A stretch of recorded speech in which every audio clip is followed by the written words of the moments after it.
Dear student, இந்த வீடியோவில் problem 13 அப்புறம் அதுக்கான சொல்யூஷன் பற்றி பார்த்துடலாம்.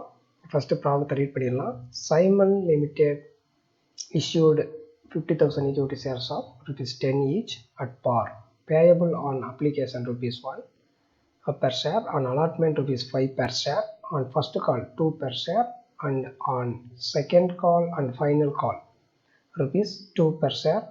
The issue was fully subscribed and all the amount were duly received with the exception of 2,000 shares held by Celia, who failed to pay the second and final call. His shares were forfeited and reissued to Ilango at ₹8 per share. Journalize the above transaction. இதான் சம்ம கொடுத்துருக்காங்க. இந்த சம்மை ஃபுல்லாக read பண்ணும்போது அதற்கான summary நமக்கு இந்த information கிடைக்கிது. Issue of shares, total issue of shares 50,000, value of shares ₹10. அதை எப்படி கலெக்ட் பண்ணுறாங்கன்னா, on application ₹1, on allotment ₹5, first call ₹2, second and final call ₹2. இந்த விதத்தில் தான் இஷ்யூ பண்ண ஷேர்ஸுக்கான அமௌண்ட்டை கலெக்ட் பண்ணுறாங்க. ஃபர்தராக total forfeited shares 2,000 shares forfeit பண்ணுறாங்க. Unpaid of second and final call ₹2. Second and final call ₹2 கொடுக்காதனால தான் அதை வந்து பர்ஃபெக்ட் பண்ணுறாங்க.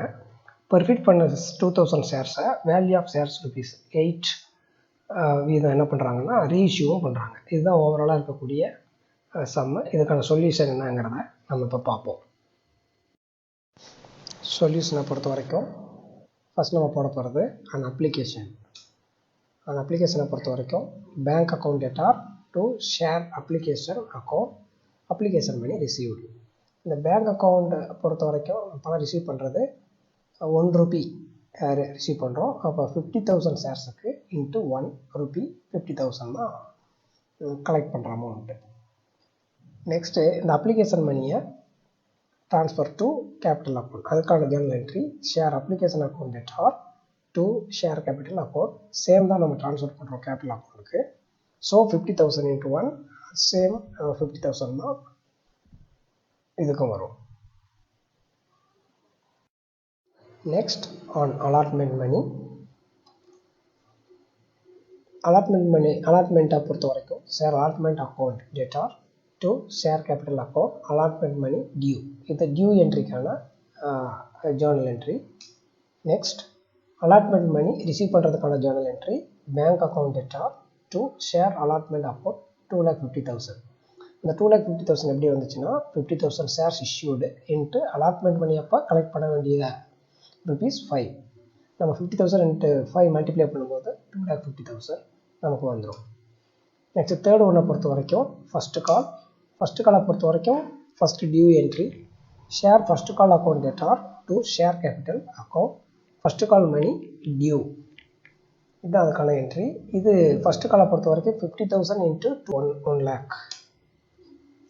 நெக்ஸ்ட் அந்த ஃபஸ்ட்டு கால் மணியை கலெக்ட் பண்ணுறதுக்கான entry bank account data to share first call account 1 lakh. Same தான், எல்லா அமௌண்ட்டுமே கலெக்ட் பண்ணதுனால எந்த ஒரு சேஞ்சஸும் இல்லை. நெக்ஸ்ட் ஃபோர்த்து பாயிண்ட்டை பொறுத்த வரைக்கும் செகண்ட் அண்ட் ஃபைனல் கால், இதுக்கான due entry share second and final call account data to share capital account. இது second and final call money receive பண்ணுறதுக்கான டியூ என்ட்ரி. இதை கலெக்ட் பண்ணும்போது bank account data to second and final call account. இப்போது bank அக்கௌண்ட்டை பொறுத்த வரைக்கும் bank collect பண்ணுறதை பொறுத்த வரைக்கும் 2,000 ஷேர்ஸுக்கான அமௌண்ட்டை இந்த காலில் நம்ம கலெக்ட் பண்ணல. அதனால் டியூ என்ட்ரி 50,000 இன்ட்டு 2 அப்படின்னு போட்டாலுமே நம்ம உண்மையிலே கலெக்ட் பண்ணக்கூடிய அமௌண்ட் 48,000 ஷேர்ஸுக்கான அமௌண்ட்டு ₹2 சொல்கிறதுனால 48,000 இன்ட்டு 2 96,000 தான் நம்ம கலெக்ட் பண்ணுறோம். அந்த டிஃபரன்ஸுக்கானதையும் நாங்கள் ஹைலைட் பண்ணி நான் காமிச்சிருக்கேன். நெக்ஸ்ட் ஷேர் பர்ஃபெக்ட் பண்ணுறதுக்கான journal entry share capital account data 20,000. அந்த ஷேர் கேபிட்டலை டெபிட் பண்ணுறதுனால பார் வேல்யூவில் எந்த ஒரு சேஞ்சஸும் பண்ணக்கூடாது. அதனால் 2,000 into 10 share capital account data 20,000 to share second and final கால். அது வந்து பார்த்திங்கன்னா இந்த 4,000 பார்த்தீங்கன்னா அவர் அன்பெய்டு பண்ணாத அமௌண்ட்டு நான் ஹைலைட் பண்ணி காமிச்சிருக்கேன். அன்பெய்டு அவர் 2 rupees பண்ணாதனால தான் பர்ஃபிட் பண்ணுறோம். அதை to share second and final கால் 4000 போட்டிருக்கோம். அது 2000 × 2 அதை அவர் பே பண்ணாதனால அதை நம்ம சொல்லியிருக்கோம். Next to share forfeited account. Share forfeited அக்கௌண்ட்டை பொறுத்த வரைக்கும் அவர்கிட்ட கலெக்ட் பண்ண அமௌண்ட்டு 10 rupees டோட்டல் பார் வேல்யூவில் 2 rupees அவர் தரல, 8 rupees அவர் ஆல்ரெடி பே பண்ணியிருப்பார் இல்லையா, அதனால் 2000 × 8 16,000 பெய்டு அமௌண்ட், அதை நம்ம இங்கே ஹைலைட் பண்ணி காமிச்சிருக்கோம்.